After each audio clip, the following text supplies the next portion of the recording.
하나님의 뜻을 분별하는 사람이라는 지하에서 오늘 말씀을 함께 나누고자 합니다. 우리는 흔히 그런 표현을 참 많이 해요. 우리는 하나님의 뜻대로 살고 싶다. 왜 그러죠?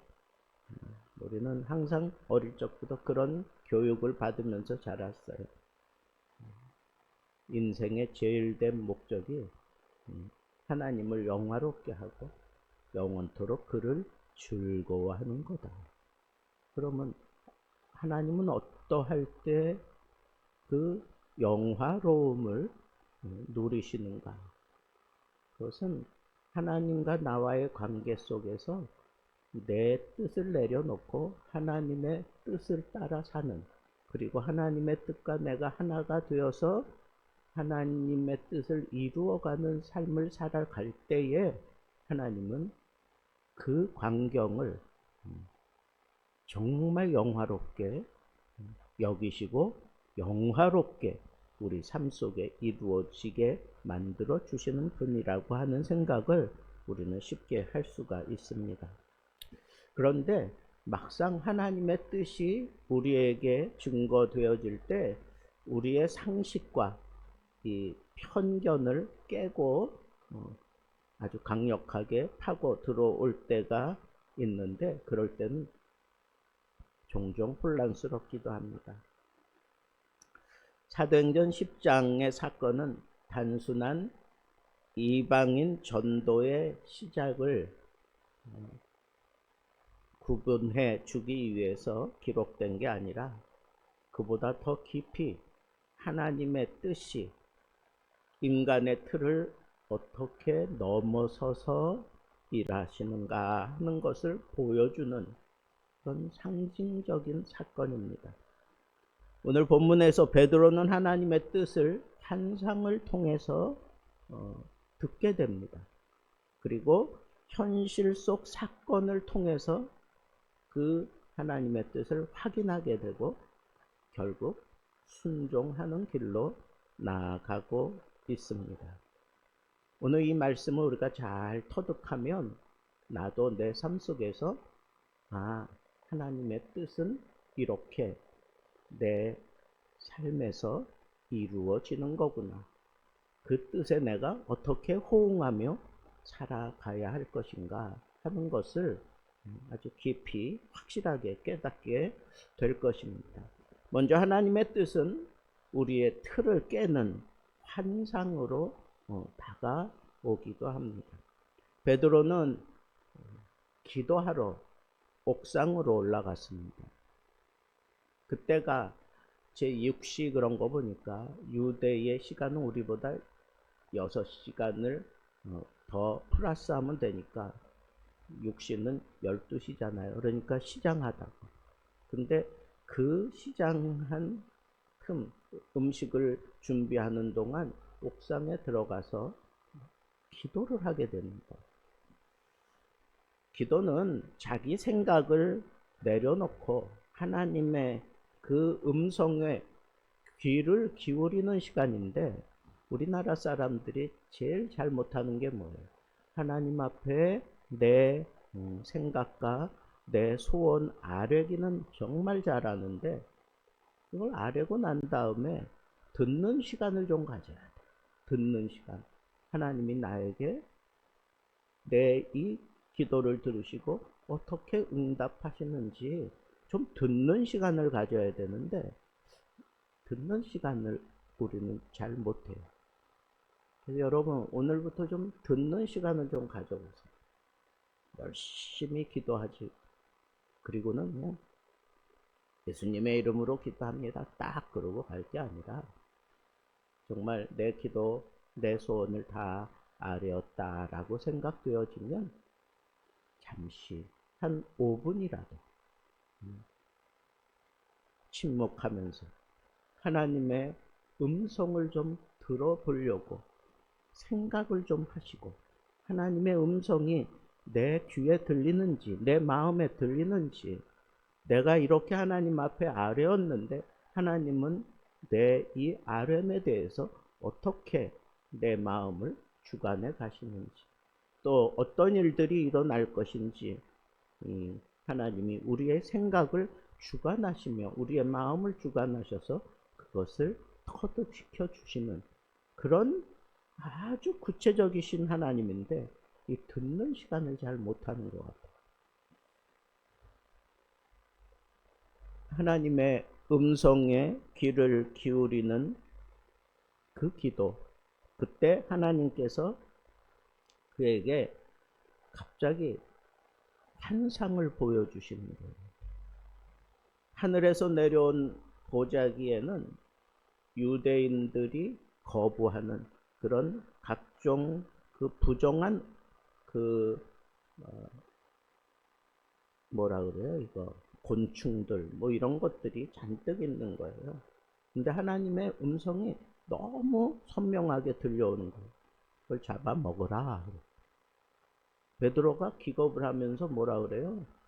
그럴 수 없습니다. 난 여태까지 이런 것들을 내가 먹어본 적도 없고 나는 이런 법률을 내가 어긴 적이 없고 그 얘기는 뭐예요? 나 이 법률을 어겨가면서까지 내가 이거 잡아먹을 수가 없다라고 그렇게 얘기를 합니다. 그런데 하나님께서 그 베드로의 그 생각을 깨부시는 얘기를 해요. 주여 그럴 수 없습니다. 그랬더니 뭐라 그래요? 내가 깨끗하다 한 것을 네가 속되다 얘기하면 안 된다 하는 그런 음성으로 대답을 하셔요. 근데 그런 그 씨름을 3번이나 하는 거야. 똑같은 씨름을. 그러면서 내가 깨끗하게 한 것을 네가 속되다 하면 안 된다 하는 것을 3번씩 잡아먹으라 안 됩니다. 잡아먹으라 안 됩니다. 잡아먹으라 아닙니다. 내가 깨끗하다. 그러니까 내가 너에게 먹으라 한 것은 깨끗하기 때문에 먹으라고 하는 거다 라고 얘기하는데 베드로는 아니다. 우리는 이것을 내가 우리 유대 법상 잡아먹을 수 없습니다. 성경에도 그런 먹으면 되는 거 먹지 말아야 될 거 이렇게 레위기서나 이런 데 보면 다 구별돼서 나오잖아요. 그러니까 그런 것들을 그렇게 결정을 하고 얘기하는 거겠죠. 그런데 오늘날에도 하나님은 우리의 기도 속에서 가끔 이렇게 우리의 편견을 깨트리시는 그런 깨달음을 주실 때가 있습니다. 독일의 한 개신교회가 그 시리아에서 넘어온 그 난민 가정을 도왔습니다. 여러분 시리아는 무슬림 국가예요. 그러니까 왜 우리 기독교인들이 저 무슬림 가정을 도와야 합니까? 라고 그렇게 얘기를 했을 때 걱정도 많이 된 거예요. 저 사람들이 우리 교회 속에 들어와서 알라 그 신앙을 퍼뜨리며 우리 교회를 흔들어 놓을 수도 있지 않습니까? 교회에는 굵직한 사람도 있지만 흔들리는 사람도 있고 그리고 어린이들도 있는데 뭐 이제 그러면서 반대 의견을 냈을 때 그 교회 담임 목사님이 그런 얘기를 해요. 하나님이 우리에게 보낸 사람이라면 우리가 그들을 복음으로 증거하고 하나님의 사람으로 만들어야 되는데 복음을 전하기 전에 먼저 그들을 사랑할 수 있어야 합니다. 라고 그렇게 얘기하면서 그 무슬림 가정을 끝까지 그렇게 품어안고 기도하면서 그들에게 복음을 전했는데 여러분 무슬림들은 여간해 가지고는 그 알라 신앙 배반을 합니다. 여러분 영화 같은 데도 보면 만약에 그거 배반하면 목숨 걸고 해야 돼요. 진짜 목숨 걸고. 근데 예수님을 그 가족 가운데 일부가 예수님을 영접하고 세례를 받고 그리고 나중에 그 사람이 신학교도 가고 목사가 되어서 무슬림 선교 사역에 올인하는 그런 걸출한 인물로 그렇게 자라나게 되었다라고 그렇게 얘기를 합니다. 여러분, 우리는 하나님의 뜻을 다 알 수 없어요. 하나님의 뜻이 우리에게 임했을 때 이거야! 그러고 그냥 처음부터 끝까지 다 그냥 쉽게 이해하고 받아들이게 오면 참 좋은데 그런 것보다는 오히려 우리를 당혹스러운 그런 편견을 깨게 하실 때가 있고 우리의 상식을 무시하고 막 파고들 때도 없잖아 있습니다. 그런데 여러분 가만 생각해 보면 믿음은 상식에 머물러 있지 않아요. 성식을 뛰어넘지. 그렇지 않아요? 어떤 지식에 머물러 있지 않아요. 그 뛰어넘지. 그 지식 너머에 있는 것을 추구하고 그걸 받아들이는 게 그게 믿음이에요. 여러분 예수님이 물 위를 걸어왔을 때 베드로가 상식적인 걸 요청했어요? 비상식적인 걸 요청하잖아. 정말 주님이시라면 나로 하여금 물 위를 걸어서 예수님 앞으로 걸어갈 테니까 나로 하여금 오라고 하소서. 그게 상식적인 얘기예요? 아니에요. 물론 그가 걸어가다가 물속에 빠져 들어갔을 때 예수님이 그를 건지시고 배에 그를 데려다 놓고 뭐라 그래요? 믿음이 작은 자여 왜 의심하였느냐 그래요. 믿음의 문제로 우리 주님이 그 문제를 풀어가잖아요.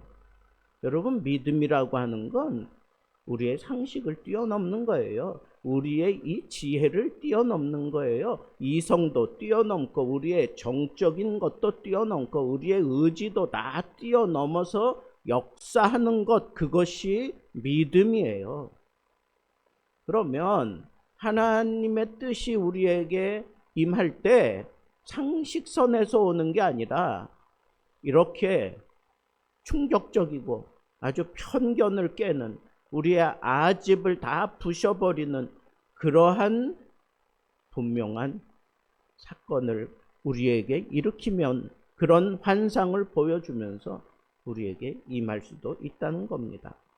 베드로는 그런 환상을 3번씩이나 거푸 보고 난 다음에 어떻게 했어요? 에이, 개꿈 꿨네. 그리고는 무시해버리지 않았어요. 어떻게 했어요? 속으로 환상을 생각할 때요. 속으로 환상을 생각할 때요. 왜 하나님께서 내가 기도하는 이 시간에 이런 환상을 나에게 주셨을까? 도대체 이게 뭘까? 자기의 생각으로는 도무지 이해가 안 가는 거예요. 왜 하나님이 나에게 이렇게 비상식적인 것을 시킬까?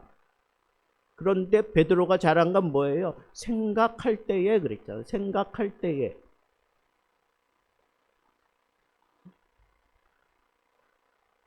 하나님이 인정해 주는 사람들 보세요. 아브라함 하나님이 언제 인정해 주십니까? 비상식적인 것을 하나님이 시켜요. 그런데 그것을 아브라함이 그대로 받아들이고 정말 하나님이 말씀하신 대로 끝까지 가져가서 아들을 잡아 죽이려고 하는 그 순간까지 순종하잖아. 비상식적인 거 몰랐을까요? 알았어요. 이게 도대체 무슨 일인가 라고 생각했을 거예요. 생각하고 여러분 그냥 내 상식에 미치지 못한다 라고 생각하고 그냥 버릴 게 아니라는 거예요.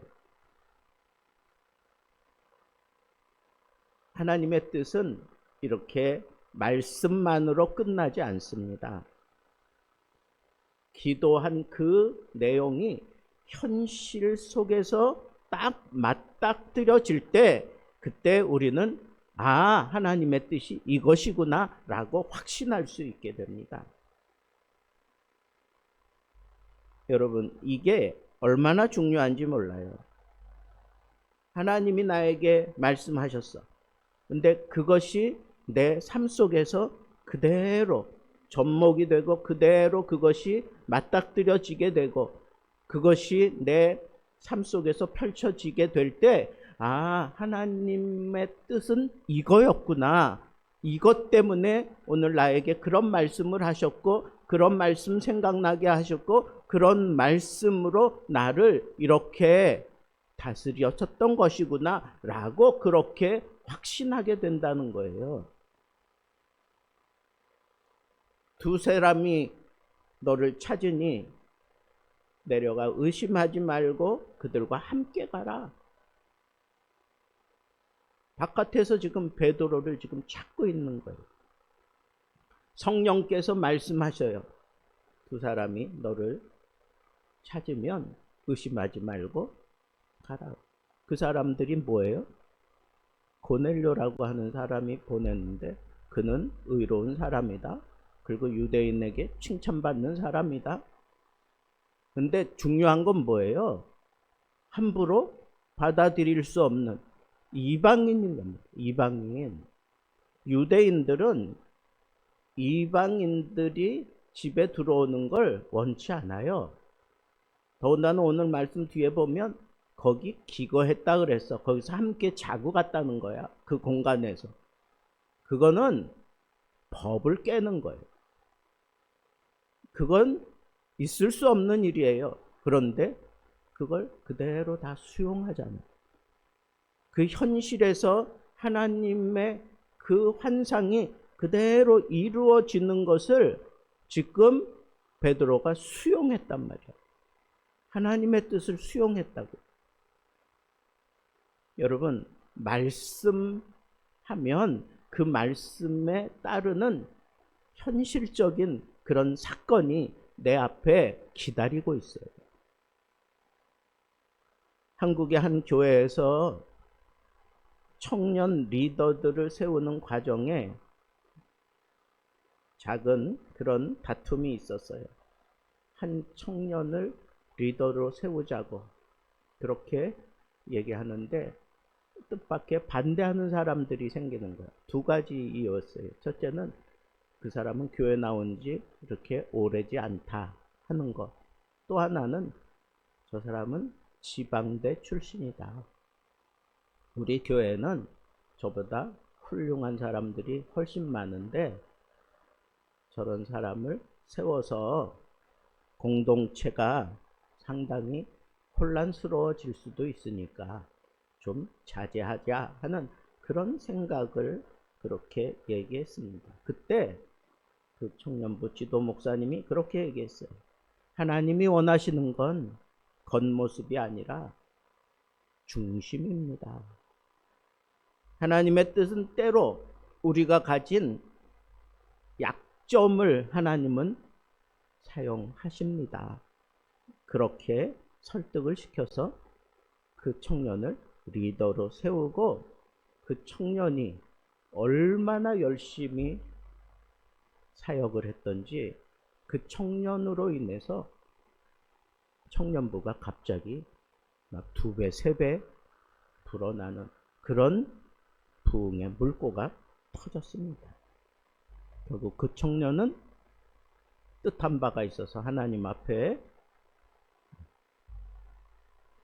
사명을 깨닫고 신학교로 가게 되는 그런 놀라운 일들이 일어났습니다. 여러분, 우리의 상식으로 하나님의 뜻을 다 그걸 이해하려고 들면 안 돼요. 하나님은 약한 자를 들어 강한 자를 또 무식한 사람을 들어서 지혜로운 사람들을 여러분 하나님께서는 얼마든지 이렇게 거꾸로 사용하시면서도 하나님의 뜻을 얼마든지 이루어갈 수 있어요. 머리로는 이해하는데 설교를 들을 때에는 그렇지, 얼마든지 그럴 수 있어. 근데 막상 내 앞에 그런 문제가 딱 현실로 부딪혀지면 사람들이 다 멈칫해요. 사람들이 다 이게 뭐야? 이게 하나님의 뜻이라고? 나보다 못한 사람이 나를 지도하는 리더가 된다고?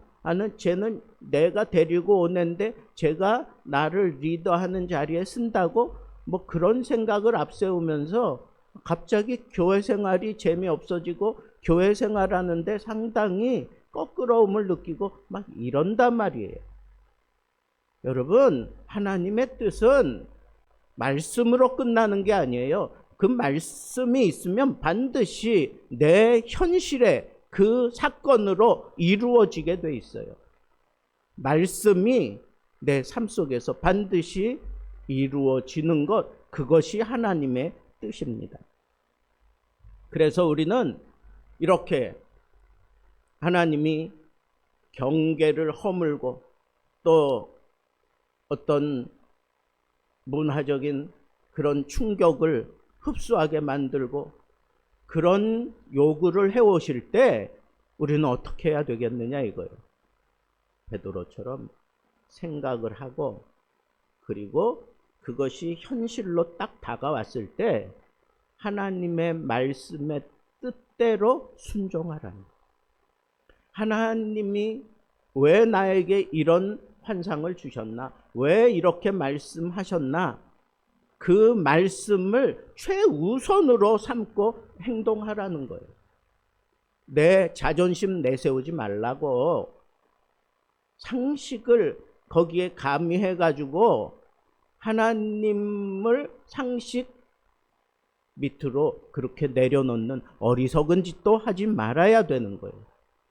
하나님의 뜻을 이어갈 때에는 제일 먼저 하나님이 어떤 생각을 가지고 나에게 이런 말씀을 하셨는지, 하나님이 말씀하신 것이 첫 번째고 그 다음에 그 뒤를 따라 내가 현실에서 넘어서야 될 것들은 내가 그 뜻에 따라 넘어서야 돼. 내 자존심 넘어서야지. 내 문화적인 충격 넘어서야지. 내가 저 사람 참 꼴같지 않게 생각하고 원수같이 생각하는데 저 사람이 교회 리더가 됐어? 그래서 나를 지도하는 입장에 섰어? 그래도 넘어서야지. 넘어서야 되는 거예요. 왜? 그게 하나님의 뜻이니까. 하나님의 뜻이라면 하나님이 제일 먼저 하나님 제일 주의로 우리가 모든 것을 풀어갈 수 있게 될 때에 하나님의 뜻이 멀리 있는 게 아니구나. 내 삶 속에서 지금도 빈번하게 일어나고 있는 거구나. 어떤 때는 문화적인 충격을 가져올 때도 있어요. 종교적인 충격을 가져올 때도 있습니다. 그러나 그것을 우리에게 제시하는 것은 넘어서라고 하는 거예요. 벽을 허물고 경계를 넘어가며 복음을 전하는 그런 사람으로 하나님은 나를 다듬고 계시는구나 라고 하는 그런 미래적인 생각을 하면서 현재 내가 지금 이 문제를 풀어내지 못하면 미래에 하나님이 나를 쓰실 수 없지라고 하는 그런 지혜로운 사람으로 여러분들이 거듭날 수 있기를 바랍니다. 하나님의 뜻을 분별하는 사람의 조건 여러분들에게 3가지 말씀드렸습니다. 첫째는 기도하는 사람입니다. 하나님은 언제나 기도하는 자를 하나님께서 택하여 하나님의 뜻을 전하십니다. 기꺼이 자신의 틀을 내려놓는 사람입니다. 하나님이 환상을 주시고 그 환상 가운데 분명히 말씀하시잖아요. 나는 아닙니다. 나는 그럴 수 없습니다. 나는 그러지 않았습니다. 그때 하나님이 분명하게 얘기하셔요. 어떻게? 내가 깨끗한 것을 네가 더럽다 얘기하면 안 된다라고 분명하게 얘기를 하면서 그 편견을 뛰어넘게 하십니다.